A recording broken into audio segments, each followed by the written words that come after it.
이번 시간은 성경에서 말하는 온유한 자와 땅의 관계에 대해 말씀을 나누겠습니다. 히브리어로 하나임이 온유라고 하는데, 이 성경적인 온유의 뜻은 우리가 세상에서 말하는 그 온유의 뜻이 아닙니다.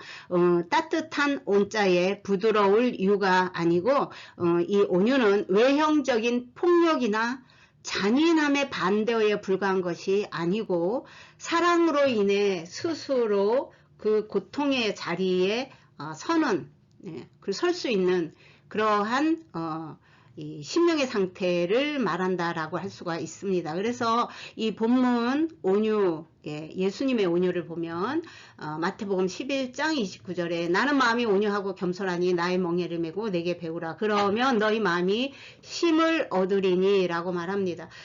이 온유와 겸손은 성경에서 같은 개념입니다.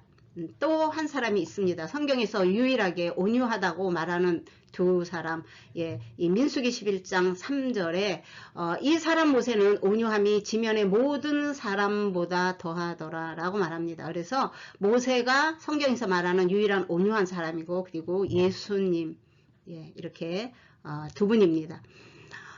이 창조에서 창조주로서 그 보좌를 버리시고 인간이 되어 이 땅에 오신 예수님의 그 온유와 겸손, 그리고 애굽의 왕자의 자리에서 스스로 그 자리를 애굽의 왕자로 살기를 거부하고 히브리인이 되었던 모세, 이 두 분을 우리가 이 온유한 사람이다 라고 성경에서 이 말을 합니다.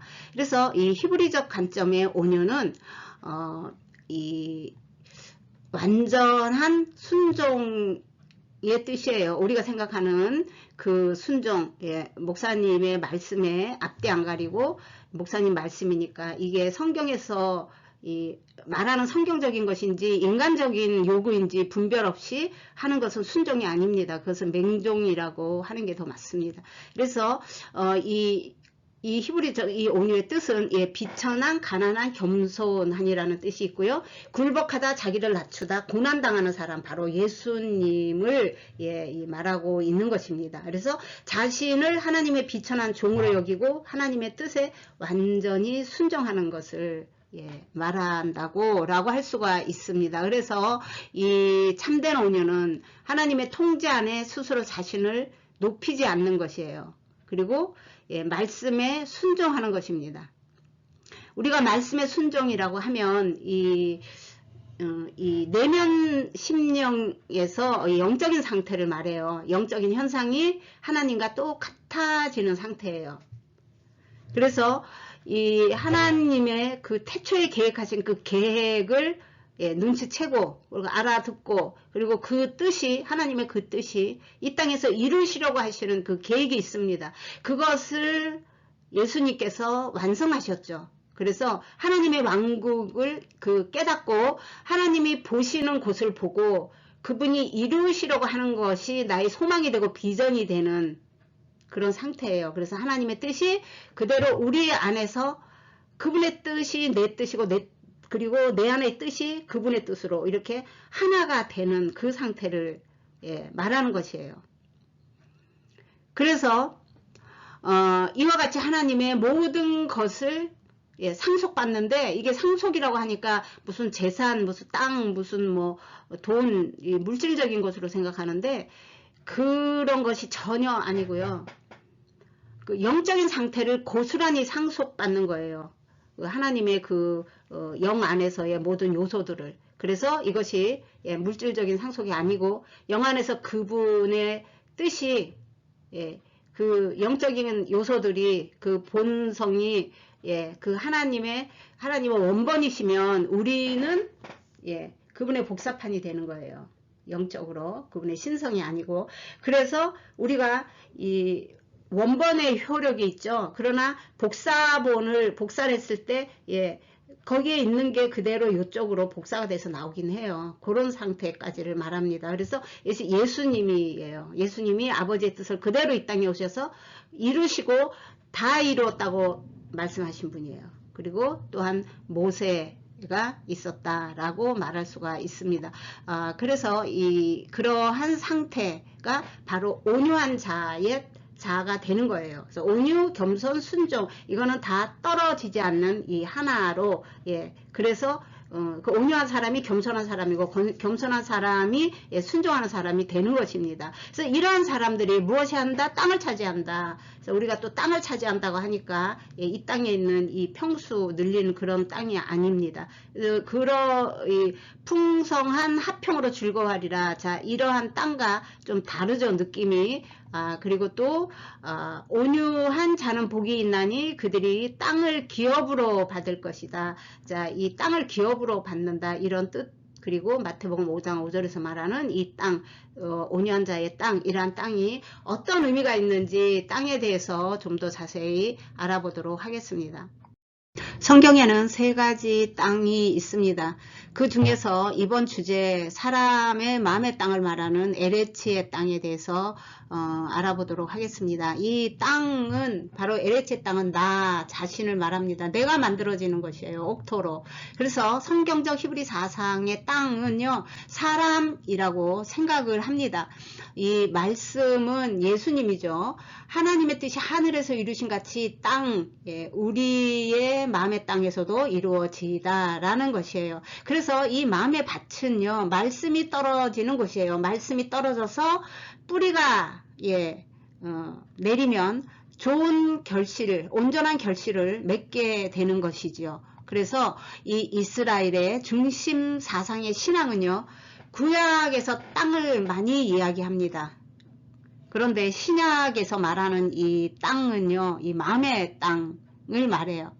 이 마음의 땅은 우리가 앞에서 온유한 자가 받은 땅에 대해서 성경 구절 2군데를 보았습니다. 그래서 이 땅을 받는다라는 것은요, 하나님의 백성이 하나님의 창조하신 나라에 속하는 것이에요. 완전한 하나님의 나라의 소유가 되는 것을 말하는 것입니다. 그래서 예수님이 왕으로 통치하는 땅을 분배받는 것이에요. 같이 소유하게 되는 것이죠. 그것이 영원한 하나님의 왕국이라고 할 수 있습니다. 현재 지금 우리의 심령에서 그분의 통치가 이루어지는 것이면 예수님께서 이미 우리에게 천국이 임하였다라고 말씀을 하시는 게 바로 그 이야기를 하고 있는 것입니다. 그래서 온유한 땅, 온유한 사람에게 임하는 그 땅은요, 하나님의 구속사가 펼쳐지고 있는 성도의 마음을 말합니다. 그 상태가 곧 하나님의 나라로 땅이 회복되는 것을 의미하는 것이에요. 즉, 온유한 사람의 심령 속에 하나님의 나라로, 하나님의 통치가 실현되는 땅을 말하는 것입니다. 성경이 말하는 땅의 회복, 하나님의 말씀이 거하는 백성의 회복을 말하는 것이에요. 바로 새하늘과 새 땅이 되는 것입니다. 그래서 이 좋은 땅이 있다는 것은 누가복음 8장 15절에 좋은 땅이 있다는 것은 착하고 좋은 마음으로 말씀을 듣고 지키어 인내로 결실하는 자니라 라고 말합니다. 이 하나님의 말씀을 받는 우리의 마음을 의미하는 것이죠. 하나님의 영이 거하실 초소, 성전된 우리를 의미하는 것이라고 할 수가 있습니다. 3가지의 땅도 한번 알아보도록 하겠습니다. 우리가 앞에서 말한 거는 하나님과 만남의 장소를 의미하는 에레치의 땅을 알아보았죠. 그러나 땅에는 아마다와 라할라가 더 있습니다. 이 아마다는 여러분들이 아시는 것처럼 아담의 이름이 여기서 유래했고, 붉은 땅, 비옥한 땅을 의미합니다. 그래서 토양을 의미하는 단어입니다. 그러나 나할라는 명사로 재산, 기업, 유산, 제비, 분기 등의 소유 행위를 뜻합니다. 그래서 이 유산을 미리 달라고 했다 할 때 돌아온 당자에서 사용된 이 단어이고요. 그리고 이 땅을 기업으로 받는다 할 때는 우리가 천국에서 받는 그 소유, 그것을 의미하기도 합니다. 그리고 이제 이 온유한 사람에 대해서 정리를 하도록 하겠습니다. 이 모세가 온유함이 지면의 모든 사람보다 다하다라고 성경은 말하고 있습니다. 예수님 외에 유일한 사람입니다. 그런데 이 모세는 굉장히 다혈질이었습니다. 그래서 세상적인 관점의 온유가 아니라는 것을 우리가 알아야 합니다. 모세는 일단 자신의 정체성이 히브리인이라는 것을 알고 나서는 살인을 합니다. 그래서 살인자로 미디안 광야로 쫓겨나죠.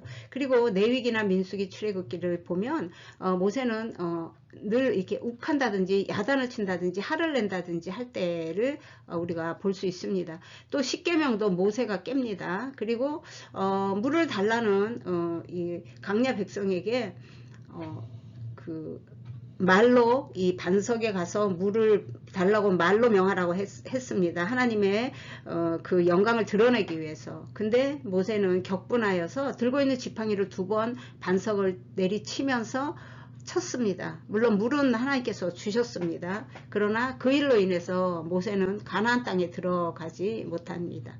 그럼에도 불구하고 이 모세가 예수님의 모형이며 하나님과의 관계성 안에서는 늘 하나님 앞에 무릎을 꿇는 겸손한 자세를 취했습니다. 그래서 순종의 종으로서의 모세는 이 성경에서 온유하다라고 말하는 사람입니다.